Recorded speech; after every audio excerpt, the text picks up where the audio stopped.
أعوذ بالله من الشيطان الرجيم. بسم الله الرحمن الرحيم. ولا تقتلوا النفس التي حرم الله إلا بالحق ومن قتل مظلوما فقد جعلنا لوليه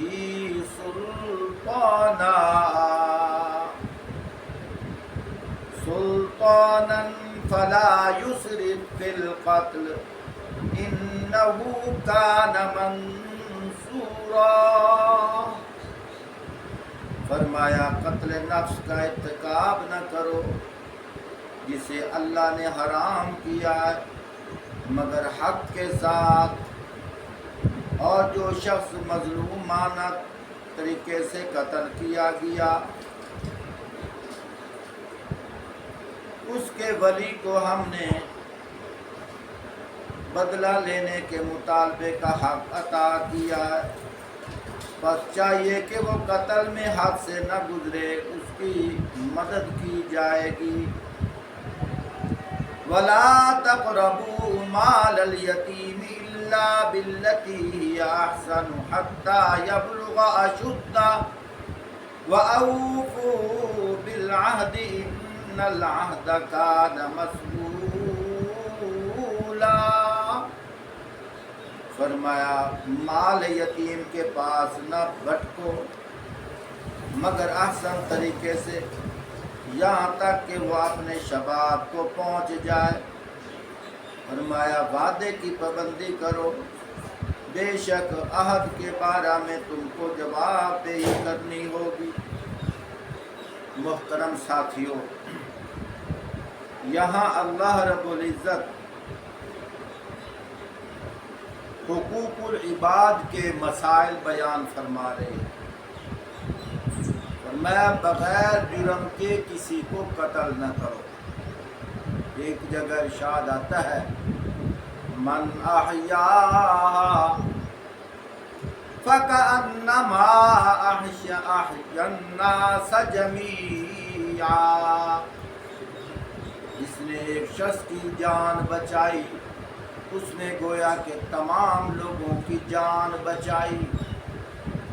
اگر دیکھا جائے جس نے ایک کو قتل کیا اس نے تمام کو قتل کیا. روایت کے اندر آتا ہے آدم علیہ السلام کے دو بیٹے حابیل اور قابیل. پہلے وقتوں میں چونکہ انسانیت بہت کم تھی، قانون خدا بندی یہ تھا ایک دفعہ جو حمل ہوتا ایک لڑکا اور لڑکی پیدا ہوتے، دوسری دفعہ جب حمل ہوتا ایک لڑکا ایک لڑکی پیدا ہوتے. تو اس وجہ سے فرمایا جو پہلے پیٹ والا لڑکا ہے اس کے ساتھ جو لڑکی پیدا ہوئی ہے اس کے ساتھ وہ نکاح نہیں کر سکتا تھا. جو دوسرے پیٹ والی لڑکی ہے اس کے ساتھ نکاح کرتا. اللہ کی شان اتفاق ایسا ہوا جناب حضرت حابیل علیہ السلام ان کے ساتھ جو لڑکی پیدا ہوئی تھی اس کی شکل اتنی خوبصورت نہیں تھی، لیکن جو دوسرے پیٹ میں لڑکا پیدا ہوا اس کے ساتھ جو لڑکی پیدا ہوئی وہ بہت خوبصورت تھی. قابیل کہنے لگا جو میرے ساتھ پیدا ہوئی ہے میں اسی سے نکاح کروں گا. جناب حابیل نے فرمایا یہ اللہ کا قانون نہیں ہے. قصہ مختصر، اس نے اپنے بھائی کو قتل کر دیا. فرمایا کہ قیامت تک جتنے انسان قتل ہوتے رہیں گے قتل کرنے والے کو قتل کا گناہ تو ملے گا، لیکن جس نے اس قتل کے طریقے کو ایجاد کیا ہے اس کو بھی ویسے ہی گناہ ملنا ہے. فرمایا بغیر جرم کے کسی کو قتل نہیں کرنا چاہیے۔ آگے اللہ پاک نے کیا ارشاد فرمایا؟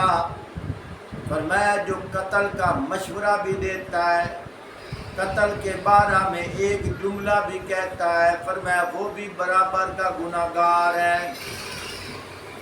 آگے اللہ پاک کیا ارشاد فرماتے ہیں؟ فرمایا وَلَا تَقْرَبُوا مَالَ الْيَتِيمِ إِلَّا بِالَّتِي هِيَ أَحْسَنُ حَتَّى يَبْلُغَ أَشُدَّهُ۔ فرمایا کہ مال یتیم کے پاس نہ جاؤ، یعنی جو آدمی فوت ہو جائے، اس کی اولاد یتیم ہو جاتی ہے، فرمایا ان کا مال ناجائز طریقے سے استعمال نہ کرو۔ یہ نہ سمجھو کہ ہمیں پوچھنے والا کوئی نہیں ہے۔ فرمایا نہیں، اللہ کی لاٹھی بے آواز ہے۔ ایک اور جگہ اللہ پاک ارشاد فرماتے ہیں ان الذین یأکلون اموال الیتامی ظلما انما یأکلون فی بطونہم نارا وسیصلون سعیرا۔ فرمایا جو لوگ ظلم کے ساتھ یتیموں کے مال کھاتے ہیں، در حقیقت وہ اپنے پیٹ آگ سے بھرتے ہیں اور وہ ضرور جہنم کی دہتی ہوئی آگ میں جائیں گے۔ یا خود اندازہ لگاؤ، ظلمن سے ایک معنی تو یہ ہے کہ جبراً چھین لینا، جس طرح آج کل بھائی فوت ہونے پر اپنے بھتیجوں کا حق مار لیا جاتا ہے۔ ایک اور طریقہ بھی ہے دھوکے کے ساتھ اعتبار جما کر مال ہڑپ کر جانا، یہ بھی ظلمن کا طریقہ ہے۔ اور ایک طریقہ اور بھی ہے جس میں تقریباً 99% مجرم ہے۔ وہ کون سا طریقہ ہے؟ ایک منٹ کے لیے سوچو، ایک آدمی فوت ہو گیا، اب اس کے مرنے کے بعد پیچھے جو مال پونجی ہے، خزانہ ہے، یہ یتیموں کا مال ہے، لیکن اب دیگیں پک رہی ہیں، لوگ کھا رہے ہیں، یہ تو یتیموں کا مال تھا۔ پھر تیسرے دن کتنی دیگیں پکتی ہیں، سارے بیٹھ کر کھا رہے ہوتے ہیں۔ آج تک کسی نے نہیں سوچا یہ تو یتیموں کا مال ہے، یتیموں کے پیسوں سے دیگیں پکائی گئی ہیں۔ یاد رکھو، اگر کوئی مل فیکٹری کا مالک بھی ہو، کروڑوں روپے کا مالک ہو، اس کی اولاد یتیم ہو جائے، پیچھے جو مال پڑا ہے وہ یتیموں کا مال ہے، کھانے والے کھا جاتے ہیں لیکن غور نہیں کرتے۔ یہ چاول، یہ زردہ پلا بریانی نہیں ہے، بلکہ جہنم کی آگ کے انگارے اپنے پیٹ میں ڈال رہے ہیں۔ اللہ پاک خود فرماتے ہیں ان الذین یأکلون اموال الیتامی ظلما انما یأکلون فی بطونہم نارا وسیصلون سعیرا۔ جو لوگ ظلم کے ساتھ یتیموں کے مال کھاتے ہیں، در حقیقت وہ اپنے پیٹ آگ سے بھرتے ہیں اور وہ ضرور جہنم کی دہتی ہوئی آگ میں جائیں گے۔ اس موقع پر بھی غمی کا موقع ہوتا ہے، بس لوگ یہی سوچتے رہتے ہیں وہ جی برادری جیسا سرخرو ہونا، شریک کے کھیسن نہ مٹے کہیں نہ پکائیاں۔ کبھی کبھی تو یوں ہوتا ہے کہ قرضہ اٹھا کر دیگوں کا سامان تیار کیا جاتا ہے، کھانے والے کھا کر چلے جاتے ہیں، کتنے عرصہ لگ جاتا ہے، مدتوں یہ قرض جو ہے وہ اتارا جاتا ہے۔ یہ یتیم دھکے کھا رہا ہے، کوئی تعاون کرنے والا کوئی نہیں ہے۔ یہ ان کے گھر ایک صدمہ نہیں ہے، یہ 2 صدمے ہیں۔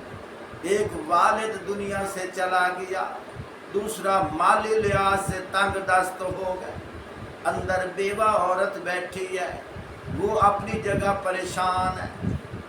اہل عقل کو یہ میسج ہے، اے عقل مندوں، 1 منٹ کے لیے سوچو، جب ہم جاتے ہیں کل خانیوں کے ختم پر ذرا غور کیا کرو، کبھی پوچھا ہے یہ جو دیگ پک رہی ہے یہ کس کے پیسوں سے پکائی گئی ہے؟ اللہ ہمیں سمجھنے کی توفیق عطا فرمائے۔